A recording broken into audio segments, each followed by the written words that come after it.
चलिए। नमस्कार दोस्तों, मैं सुनील अमृत, संसार अकेडमी में आप सभी का स्वागत करता हूं। आज हम लोग जो बात करने वाले हैं, करंट अफेयर का एक टॉपिक है आपका डॉक्टर भीमराव अंबेडकर की सबसे बड़ी प्रतिमा। ठीक है? डॉक्टर भीमराव अंबेडकर की सबसे बड़ी प्रतिमा विदेशों में सबसे बड़ी डॉक्टर भीमराव अंबेडकर की जो प्रतिमा रही है, वो आपकी अमेरिका में स्थापित की गई है। तो आज के जो टॉपिक रहेंगे, डॉक्टर भीमराव अंबेडकर की सबसे बड़ी प्रतिमा और भाई अमृतपाल को सैनिक सम्मान क्यों नहीं दिया गया है, उसके बारे में बात करेंगे। अग्निवीर आपके जो है, एक अग्निवीर थे आपके जिनका नाम था भाई अमृतपाल, उनको सैनिक सम्मान या गॉर्ड ऑफ ऑनर नहीं दिया गया है। तो क्यों नहीं दिया गया है उनको गॉर्ड ऑफ ऑनर, इसके बारे में बात करेंगे। ठीक है, तो सबसे पहले बात करते हैं डॉक्टर भीमराव अंबेडकर की सबसे बड़ी प्रतिमा कहां पर स्थापित की गई है और कितनी इसकी हाइट है। ठीक है, और किसने इसको बनाया है। ठीक है, चलिए जी। तो जिन बच्चों ने चैनल को सब्सक्राइब नहीं किया है, वे सभी चैनल को सब्सक्राइब जरूर कर लें, और अगर वीडियो आपको अच्छी लगे तो वीडियो को ज्यादा से ज्यादा शेयर करें और लाइक करें। ठीक है, चलिए करते हैं स्टार्ट। डॉक्टर भीमराव अंबेडकर की सबसे बड़ी प्रतिमा। ठीक है, तो डॉक्टर भीमराव अंबेडकर की जो सबसे बड़ी प्रतिमा है, वो अमेरिका के ओकलैंड में स्थापित की गई है। अमेरिका के ओकलैंड में डॉक्टर भीमराव अंबेडकर की सबसे बड़ी प्रतिमा स्थापित की गई है। कहां पर? अमेरिका के ओकलैंड में। ठीक है, चलिए इसके बारे में बात करते हैं। ये देखिएगा, अमेरिका के मेरीलैंड में, सॉरी ओकलैंड कह रहा हूं, अमेरिका के मेरीलैंड में डॉक्टर भीमराव अंबेडकर की सबसे बड़ी प्रतिमा का अनावरण किया गया है। ठीक है, कहां पर? अमेरिका के मेरीलैंड नामक स्थान पर, अमेरिका के मेरीलैंड नामक शहर में डॉक्टर भीमराव अंबेडकर की विदेशों में सबसे बड़ी मूर्ति स्थापित की गई है। विदेशों में सबसे बड़ी मूर्ति स्थापित की गई है। तो चर्चा का विषय है ये आपका। तो इस प्रतिमा के बारे में बात करते हैं। यह किसी विदेशी भूमि पर डॉक्टर भीमराव अंबेडकर की सबसे बड़ी प्रतिमा है। विदेशी भूमि पर डॉक्टर भीमराव अंबेडकर की सबसे बड़ी प्रतिमा कहां पर लगी है? अमेरिका के मेरीलैंड नामक शहर में। अमेरिका के मेरीलैंड नामक शहर में डॉक्टर भीमराव अंबेडकर की सबसे बड़ी प्रतिमा स्थापित की गई है। ठीक है, इस प्रतिमा की ऊंचाई कितनी है? तो इस प्रतिमा की ऊंचाई 19 फीट है। इस प्रतिमा की ऊंचाई कितनी है? तो 19 फीट इस प्रतिमा की ऊंचाई है। ये आपका जो है, आपको ध्यान रखना है कि इस प्रतिमा की जो ऊंचाई है वो 19 फीट है, और इसे स्टैचू ऑफ इक्वेलिटी का नाम दिया गया है। इस प्रतिमा को स्टैचू ऑफ इक्वेलिटी का नाम दिया गया है। इस प्रतिमा को प्रसिद्ध कलाकार और मूर्तिकार जिनका नाम है राम सुतार के द्वारा इस मूर्ति का या प्रतिमा का निर्माण किया गया है। किसके द्वारा? राम सुतार के द्वारा इस मूर्ति का निर्माण किया गया है, जो अमेरिका के मेरीलैंड में स्थापित की गई है। 19 फीट इसकी ऊंचाई है। स्टैचू ऑफ इक्वेलिटी इसको नाम दिया गया है। बात करें डॉक्टर भीमराव अंबेडकर की, भारत में सबसे ऊंची प्रतिमा हैदराबाद में है। डॉक्टर भीमराव अंबेडकर की सबसे बड़ी प्रतिमा भारत में जो है वो हैदराबाद शहर में है। हैदराबाद शहर में है, जिसकी हाइट कितनी है? जिसकी ऊंचाई है आपकी 125 फीट। 125 फीट, जबकि इस मूर्ति को जो अमेरिका के मेरीलैंड में स्थापित की गई है, इसकी ऊंचाई है कितनी? 19 फीट है। इसकी ऊंचाई 19 फीट है। डॉक्टर भीमराव अंबेडकर की भारत में सबसे ऊंची जो प्रतिमा है वो आपकी 125 फीट है, और वो हैदराबाद शहर में स्थित है। अब बात करें, 14 अक्टूबर को इस मूर्ति का अनावरण हुआ है। तो 14 अक्टूबर का क्या महत्व है? 14 अक्टूबर के दिन ही 1956 ईस्वी को डॉक्टर भीमराव अंबेडकर ने अपने समर्थकों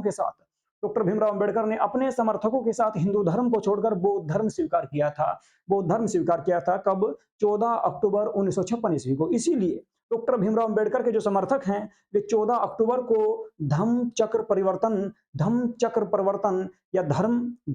परिवर्तन दिवस के रूप में इस दिन को मनाते हैं। 14 अक्टूबर को धम्म चक्र परिवर्तन के रूप में डॉक्टर भीमराव अंबेडकर के समर्थक मनाते हैं, क्योंकि इस दिन लगभग 4.5 लाख लोगों ने डॉक्टर भीमराव अंबेडकर के साथ धर्म परिवर्तन किया था, यानी कि हिंदू धर्म को छोड़कर बौद्ध धर्म स्वीकार किया था। ठीक है, चलिए अब बात करते हैं स्टैचू ऑफ इक्वेलिटी भारत की। तो स्टैचू ऑफ इक्वेलिटी भारत की बात करें तो हैदराबाद में, ठीक है, तेलंगाना की जो राजधानी है हैदराबाद में संत रामानुजाचार्य की 216 फीट ऊंची प्रतिमा को स्टैचू ऑफ इक्वेलिटी का नाम दिया गया है। स्टैचू ऑफ इक्वेलिटी के नाम से जो है आपके संत हैं, आपके रामानुजाचार्य, उनकी जो प्रतिमा है, उनकी जो मूर्ति है 216 फीट ऊंची है, उनको स्टैचू ऑफ इक्वेलिटी का नाम दिया गया है, और वो हैदराबाद में स्थित है। ये आप इस मूर्ति को देख सकते हैं, ये आपकी जो मूर्ति दिखाई गई है, ठीक है, इस मूर्ति को आप देख सकते हैं। ठीक है, और ये 5 धातुओं से मिलकर बनी है।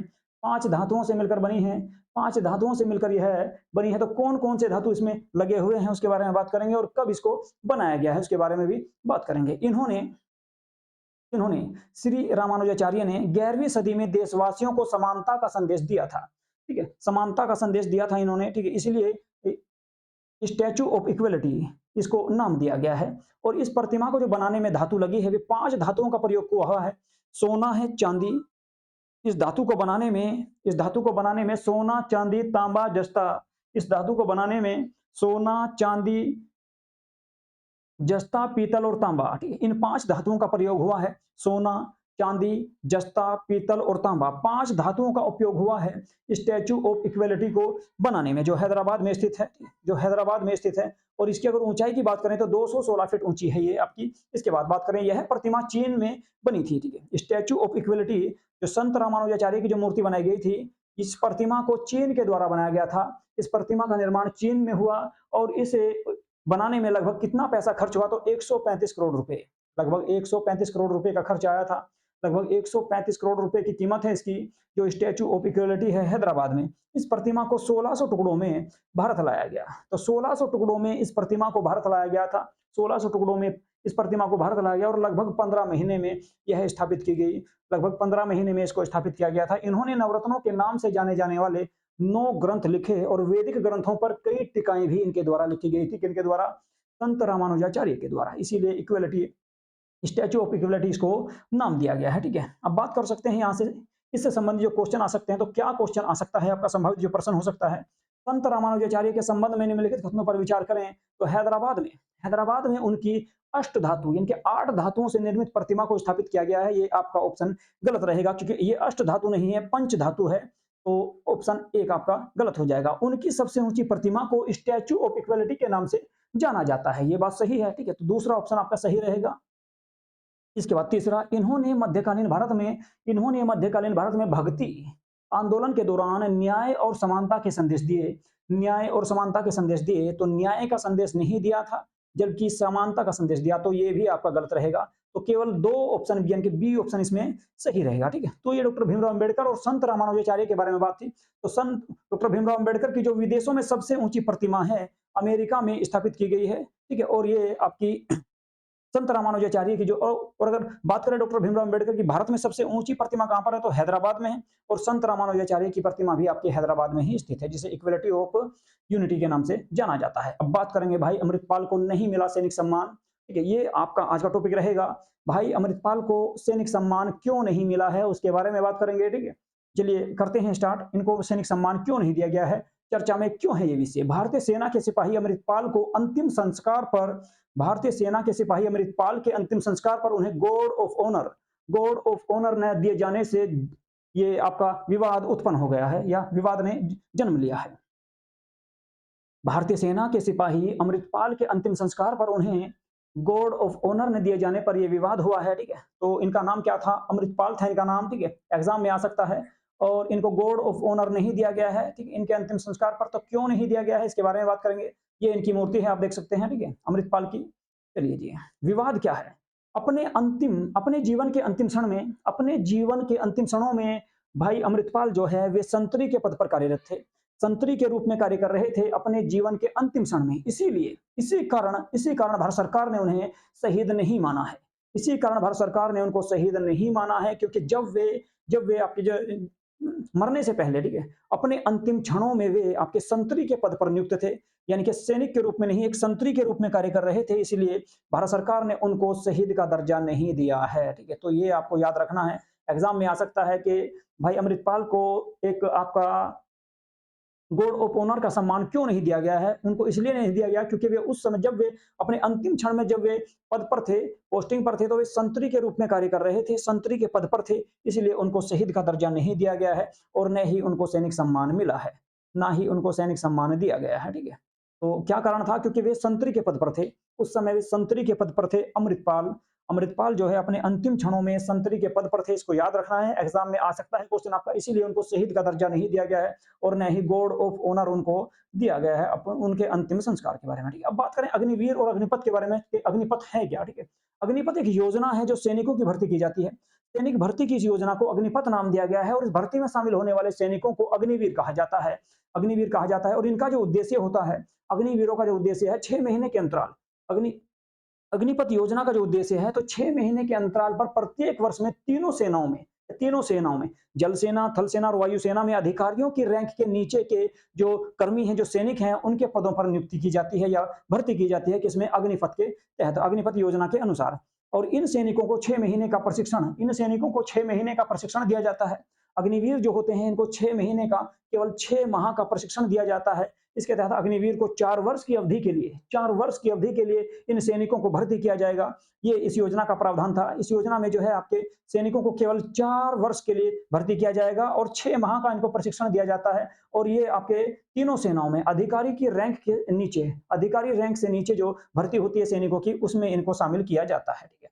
अब बात करें, उन्हें सेवा के अंत में प्रमाण पत्र या डिप्लोमा प्रदान किया जाएगा। ये भी भारत सरकार के द्वारा कहा गया कि इन लोगों को ठीक है, सेवा के अंत में, यानी कि इनकी सेवा पूरी होने के बाद 4 साल के बाद, 4 साल के बाद अग्निवीरों को प्रमाण पत्र या डिप्लोमा प्रदान किया जाएगा। ठीक है। और इन अग्निवीरों के कार्यकाल के अंत में, इन अग्निवीरों के कार्यकाल के अंत में इनमें से 25% यानी कि जिनका आपका जो है रिकॉर्ड अच्छा रहेगा, जिनका रिकॉर्ड अच्छा रहेगा, उनको, उनमें से, उन्हीं सब में से 25% को आगे सेवा के लिए यानी कि परमानेंट या स्थायी कर दिया जाएगा। परमानेंट या स्थायी कर दिया जाएगा। कितनों को? तो 25% को। ठीक है। जितने भी लोग भर्ती किए जाएंगे उनका 25%, अग्निवीरों का 25% उनके कार्यकाल के अंत के यानी कि चौथे वर्ष 25% को सेवा में शामिल कर लिया जाएगा या परमानेंट कर दिया जाएगा। ठीक है। या उनको परमानेंट कर दिया जाएगा। ठीक है। तो ये टॉपिक था आज का। आपका जो है भाई अमृतपाल को सैनिक सम्मान या गार्ड ऑफ ऑनर क्यों नहीं दिया गया? तो वे, उनको इसलिए नहीं दिया गया क्योंकि जब वे आपके पद पर थे या कार्यरत थे तो उस समय संतरी के पद पर थे, संतरी के पद पर थे, इसीलिए उनको सैनिक नहीं माना गया, इसीलिए उनको जो है शहीद नहीं माना गया, सॉरी, इसीलिए उनको शहीद नहीं माना गया, इसीलिए उनको शहीद नहीं माना गया और इसीलिए उनको सैन्य सम्मान प्रदान नहीं किया गया। ठीक है। तो अमृतपाल का जो मैटर था, जब वे, उनका जो अंत हुआ, जिस वक्त वे मरे, उस समय वे संतरी के पद पर थे, इसलिए भारत सरकार ने उनको शहीद नहीं माना है, शहीद का दर्जा नहीं दिया है और इसीलिए उनको सैनिक सम्मान भी नहीं दिया गया है। ठीक है।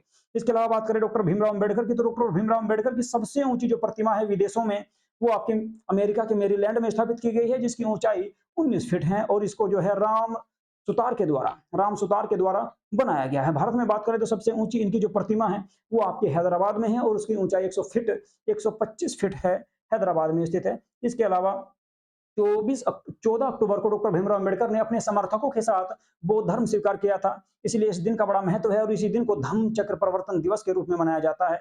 अब बात करें स्टैच्यू ऑफ इक्वलिटी भारत की, तो ये संत रामानुजाचार्य की जो मूर्ति है आपकी 216 फीट ऊंची है, हैदराबाद में ही। इक्वलिटी ऑफ, वो स्टैच्यू ऑफ इक्वलिटी इसको नाम दिया गया है और ये 5 धातुओं से मिलकर बनी है, सोना, चांदी, जस्ता, पीतल और तांबा। चीन के द्वारा इसका निर्माण किया गया, यानी कि ये जो मूर्ति है आपकी चीन में बनी थी और 1600 टुकड़ों में इसको भारत लाया गया था और 15 महीने में जाकर इसको स्थापित किया गया और 135 करोड़ रुपए के आसपास इसकी आपकी जो है कीमत मानी जाती है स्टैच्यू ऑफ इक्वलिटी की, संत रामानुजाचार्य की जो मूर्ति है। तो आज की क्लास को करते हैं यहीं पे समाप्त। नमस्कार।